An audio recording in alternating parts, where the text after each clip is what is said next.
فرض نماز کے بعد جب سبحان اللہ الحمدللہ اللہ اکبر پڑھتے ہیں، اس میں زیادتی ہو گئی تو کیا گناہ ملے گا کیا شیخ؟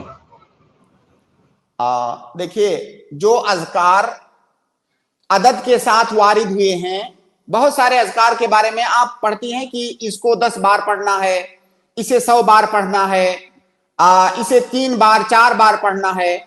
تو جو اذکار عدد کے ساتھ وارد ہوئے ہیں ان کو عدد کے ساتھ ہی پڑھیں گے، عدد پر زیادتی نہیں کریں گے.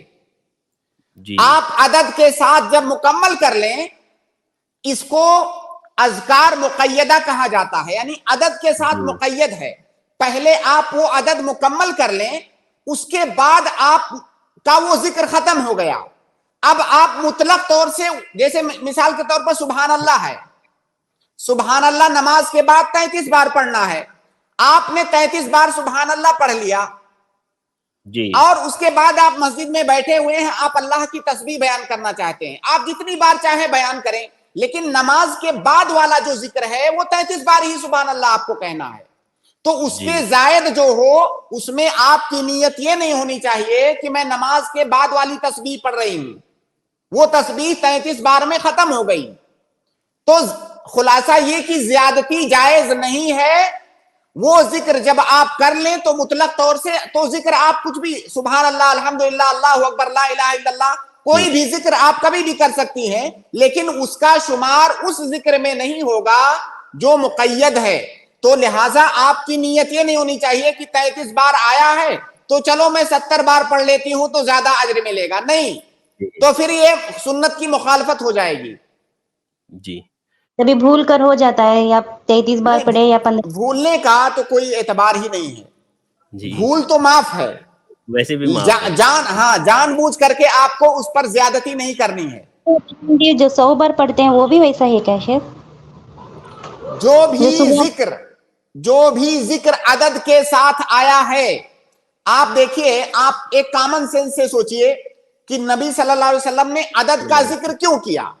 عدد کا ذکر کرنے کا اگر کوئی فائدہ نہیں ہے تو ایسے ہی کہہ دیتے کہ زیادہ بار جو پڑھے. عدد اسی لیے عربی زبان میں قاعدہ ہے کہ عدد جو ہے یہ حصر پر دلالت کرتا ہے. حصر مطلب لیمیٹیشن. جب عدد بتا دیا گیا تو اس کا مطلب وہ لیمیٹڈ ہے، اتنا ہی آپ کو کرنا ہے. اتنا کرنے کے بعد آپ کا وہ ذکر مکمل ہو گیا. اب آپ اللہ تعالیٰ کی حمد و ثنا، ذکر جو بھی کرنا چاہیں کر سکتے ہیں، لیکن وہ جو عدد کے ساتھ متعین ہے اس کو اتنا ہی کرنا ہے. اس میں ایک اہم نقطہ مجھے اور بھی یاد آیا من باب الفائدہ، کیونکہ وہ چیز بھی لوگوں کے ساتھ پیش آتی ہے.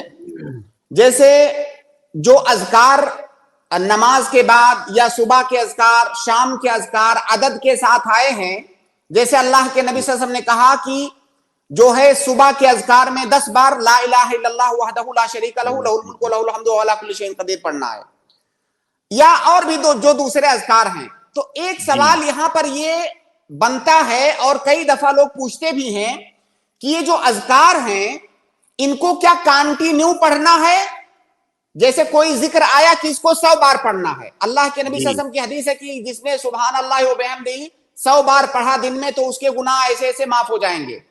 تو کیا یہ جو 100 بار ہے یہ کانٹینیو پڑھنا ہے یا بیچ میں آپ گیپ کر سکتے ہیں؟ جیسے آپ پڑھ رہے ہیں، 10 بار آپ پڑھ چکے، کوئی آ گیا تھوڑا سا اس سے بات کرنے لگے، یا اٹھ کر کے کوئی کام کرنے چلے گئے، اس کے بعد پھر اس کو جو عدد بچی ہوئی ہے اس کو مکمل کر رہے ہیں، تو کیا کانٹینیو کرنا ضروری ہے یا پورے دن میں ملا کر کے اتنی بار پڑھنا ہے؟ تو اس پر تقریباً سارے جتنے علماء کے ہاں میں نے یہ مسئلہ دیکھا، اس بات پر تقریباً اجماع ہے کہ وہ کانٹینیو ضروری نہیں ہے. جیسے اللہ کے نبی صلی اللہ علیہ وسلم نے کہا کہ جس نے ایک دن میں 100 بار کہا سبحان اللہ و بحمدہ، تو ایک دن میں کہا، اور دن کی ابتدا صبح سے شام تک ہوتا ہے دن، تو اس درمیان وہ کبھی بھی کر سکتا ہے، ضروری نہیں ہے کہ وہ کانٹینیو ہے. جب اس کو مطلق طور سے کہا گیا ہے تو مقید نہیں کیا جا سکتا. قاعدہ ہے کہ ما ورد مطلقاً لا یقید الا بدلیل. تو جو مطلق طور سے وارد ہوا ہے اس کو مقید نہیں کیا جائے گا. اب جو ہے جو ذکر آیا ہے کہ نماز کے بعد اس کو جو ہے اتنی بار پڑھنا ہے، بھائی مسجد میں بیٹھا ہوا ہے 5 بار اس نے پڑھا, اس کے بعد کوئی آ گیا سلام کیا, اسے حال احوال کرنے لگا, اب وہ چلا گیا, پھر وہ کنٹینیو کر رہا ہے, تو ایسا نہیں کہ اس کا سلسلہ منقطع ہو گیا, وہ نماز کے بعد ہی مانا جائے گا. تو اس میں کنٹینیو کرنا ضروری نہیں ہے, اس کی جتنی مدت ہے اس مدت میں اس کو اتنا پڑھنا ہے, چاہے گیپ دے دے کر پڑھے تب بھی کوئی حرج کی بات نہیں ہے.